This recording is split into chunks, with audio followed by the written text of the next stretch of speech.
We are halfway into the first month of 2021, and as we head into a new year, we sure do hope that this year may also not play a cruel joke on us all. I'm sure we all agree that 2020 has given us its fair share of ups and downs, right? But this renewed hope, ye naya saal, ye nayi umeed, ye naya hausla, is all dampened by issues such as the ongoing farmer protests, government curbing dissent, the stark hunger crisis, rising Hindutva politics, the rate of unemployment, and many, many others. Among them all is the issue of anti-conversion laws being passed so eagerly in all the BJP-ruled states. वो कहते हैं ना, दिल है कि मानता नहीं, लगता है गवर्नमेंट का भी दिल नहीं मानेगा जब तक वो इस कानून को सारे देश में लागू ना कर दें. This issue has been like a festering open wound since last year when the Uttar Pradesh government on November 28th passed the Prohibition of Unlawful Conversion of Religious Ordinance of 2020. Now this ordinance proves the fact that we have now entered into an age of communalism by law, wherein communal hate between different communities is legitimized and given a legal backing. सांप्रदायिकता को कायदे से support कर रहे हैं. Moreover, it also shows that aggressive Hindutva politics is taking center stage once again, which in fact actually thrives upon weaponizing laws against love and choice. Therefore, let's discuss another tool of hate politicized specifically for suiting the purposes of the government. That is, the anti-conversion laws being brought about as a reaction to the communal idea of love jihad. My name is Amir and you are watching The Upfront.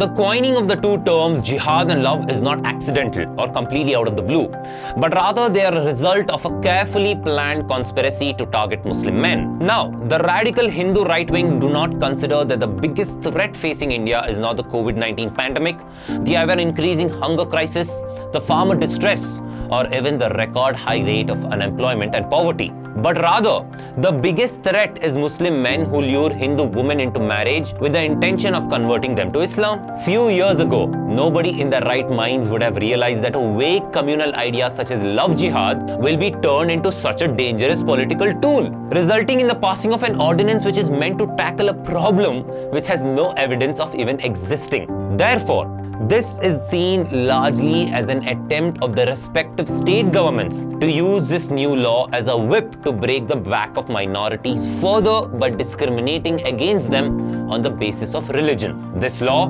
prohibits forcible conversion from one religion to another by misinterpretation, force, fraud, undue influence, coercion or allurement of marriage. It criminalizes conversions in violation of the provisions of law and will punish the guilty with a jail term of up to 10 years. देखिए, this law is in clear violation of Article 25 of the Indian Constitution, which says that every citizen has the right to choose, profess, practice and propagate any religion of their choice. However, these anti-conversion laws were brought about with the intention that they are in fact actually protective laws for the marginal groups. But in actual reality, these very laws serve as a deterrent or act as prohibitory laws, as they restrict the freedom, the choice, and also encroach upon the privacy of the marginalized groups. It is nothing more than a brazen attempt to legislate on something which is very private, the right to choose a partner. Curiously enough, the Uttar Pradesh ordinance falls flat on the premise that it fails to prohibit forcible reconversion. बंदूक के nook पे रखकर अगर घर वापसी करवाया जाता है तो ठीक है, मगर कोई इंसान अपनी मर्जी से, अपने फ्रीडम से, अपने चॉइस से धर्म परिवर्तन करता है तो डाल देंगे अंदर 10 साल के लिए. हाँ. Therefore, this law is nothing but a brazen onslaught on one's choice, on one's freedom, on privacy, on dignity, on the equality of man and woman, and of course, the right to love or marry. Quoting Vrinda Grover, a renowned lawyer and a human rights activist, this law is the unholy trinity of patriarchy, caste and dominant religion that has always wanted to control a woman's sexuality and freedom. Even 4 former judges of the Supreme Court and the Delhi High Court have stamped the new law as unconstitutional, against fundamental rights, and one of the strangest laws in the country. Take a look. Test. This is what he told us. He said firstly that he's not supporting forcible or fraudulent conversions. He's against that. But he's against penalizing voluntary conversions. He says the UP law is hopelessly arbitrary and prone to abuse. He says the law is against the freedom of choice and privacy. against the freedom to practice any religion, against dignity. He said it's one of the strangest legislations that I've ever seen, and that it will require a miracle to uphold its constitutional validity.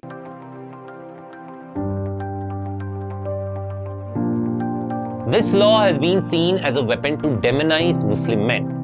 मगर आप एक कदम पीछे लेकर देखिए, the real victims of this law are actually Hindu women. How is that, you may ask? Well, since the structures of patriarchy are so strong in our country that such a law is passed at the highest policy-making level in order to have a firm grip on women's liberty. Well, now since the topic of patriarchy is brought up, this law is seen as a covert attempt to control Hindu women in order to produce a docile female population very much within the grasp of toxic patriarchy, which does as it is told and does not dare to rebel against family or societal directives. This law has absolutely nothing to do with safeguarding women's rights, but in fact actually seeks the need to curtail their mobility, social interactions, and most of all, their freedom of choice. The ordinance recants the free will of Hindu women and undermines their autonomy and civil liberties. And how does it do this? By placing adult women under parental and community control, thereby denying the right to make your own life decisions if those decisions are not agreed by your guardians. The classic case of Hadia showed as to how she was returned back to her parents and was only able to reunite with her husband after a long legal battle, which was eventually proven by the courts that she had indeed converted and married her husband out of her own free will and choice. Interestingly enough, no state authority in the entire country has had any problem with a Hindu man marrying a Muslim woman. It is only the other way around. Moreover, why does a provision of the bill state that after a second declaration is given within 60 days to the district magistrate that the conversion was of one's own free choice and will, then the district magistrate's office exhibits a copy of those declarations on the notice board till the date of the confirmation of these conversions. And mind you, these declarations are put up for the entire public to see, thereby arising the fear of vigilante justice. Something that is becoming the new law and order of Uttar Pradesh. Also, any relatives of the bride can complain to the police, men can be arrested on the slightest suspicion, and women are pressurized by officials to give incriminating statements. And since there is either a vague definition of the terms used in the law, there is also the fear that officials will misuse this loose terminology and freely interpret the law according to their own whims and fancies, thereby discriminating against the minorities. Let's look at a few instances where this law was invoked.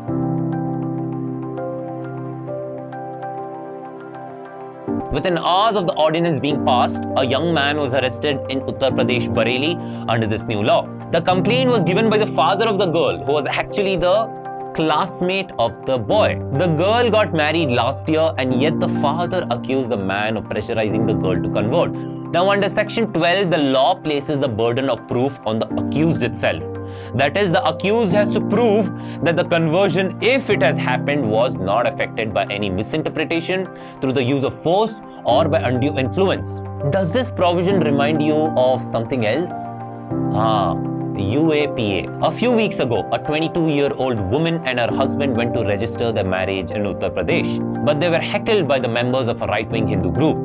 While this was happening, the police were a mute spectator to the scene unfolding right in front of them. DM साहब की permission दिखा दे धर्म परिवर्तन करने की और चली जा। एक महीने पहले परमिशन डीएम साहब से लेनी पड़ेगी। ये कानून पढ़ाना पड़ा चुके हो, ये तुम जैसों के लिए बनाना पड़ा है। अपनी मर्जी से करी है। बालिग हूँ, 22 साल की हूँ। जुलाई में शादी करी थी। इसको 5 महीना चल रहा है शादी को। Later, the husband and his brother ended up in jail for 2 weeks, and the woman was sent to a state-run shelter home. What followed was 2 weeks of horror.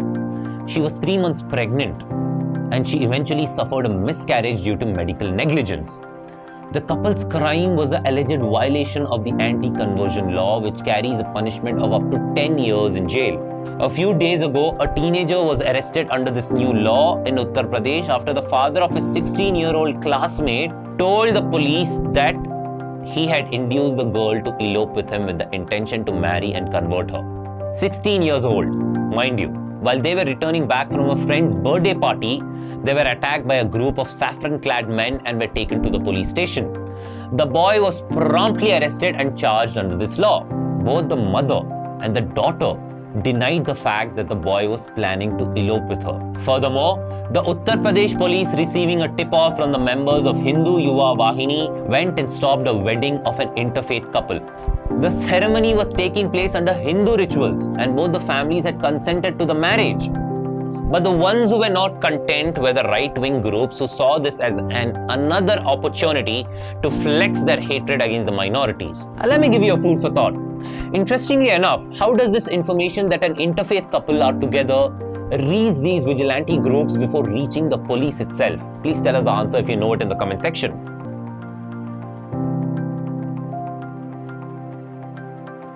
Dr. Ram Punyani, a renowned historian, has stated that interfaith marriages are a sign of a healthy, multicultural, diverse society. Even though the percentage of such marriages in India is very negligible compared to a country of 1.5 billion people, but the right-wing groups never lose a chance to portray love jihad as a nationwide conspiracy of Muslim men who are being internationally funded by none other than, yes, India is a land of diversity.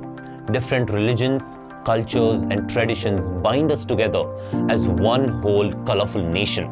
This is the foundation of our unity and communal harmony. The fundamental reason for love to thrive in a free society is the freedom of choice. Let me repeat that again. The fundamental reason for love to thrive in a free society is the freedom of choice. Dear viewers, frankly, there is no better jihad than love. Love को फैलाइए, love फैलाइए, बस love फैलाइए, hater खत्म करिए. कितना hatred करेंगे? अरे ये एक अजीब बात है कि लव भी होगा और जिहाद भी होगा. ये कैसा होगा भैया? हाँ, मोहब्बत की जिहाद अगर करना है तो मोहब्बत फैलाने का जिहाद हम कर सकते. मोहब्बत फैलाइए, लव फैलाइए. कितना गर्मी पैदा करेंगे, कितना जहर फैलाएंगे. बस करिए ना, दिलों को जोड़ने का काम करिए Modi ji. Love is an act of expressing your desire for ultimate freedom. Love does not discriminate on the basis of race, color, or religion. It transcends boundaries which are made by us humans in order to segregate us all into different races, castes, and communities. Every one of us acknowledging the differences and yet embracing them with an open heart is what makes our country whole. No legislation in the entire world can evaluate and define love solely based on a conspiracy theory peddled by the Sangh Parivar. If we don't take up a firm stand against this brand of hate politics and seek inclusive ways to counter legalized hatred and discrimination in the society, we shall very soon end up digging a grave large enough for our democratic values. अगर आपको हमारा ये content पसंद आया हो तो subscribe जरूर कीजिएगा और हाँ, घंटी जरूर दबाते हुए जाना ताकि आपको हमारे वीडियो के नोटिफिकेशंस आप तक मिलते रहें. Thank you so much.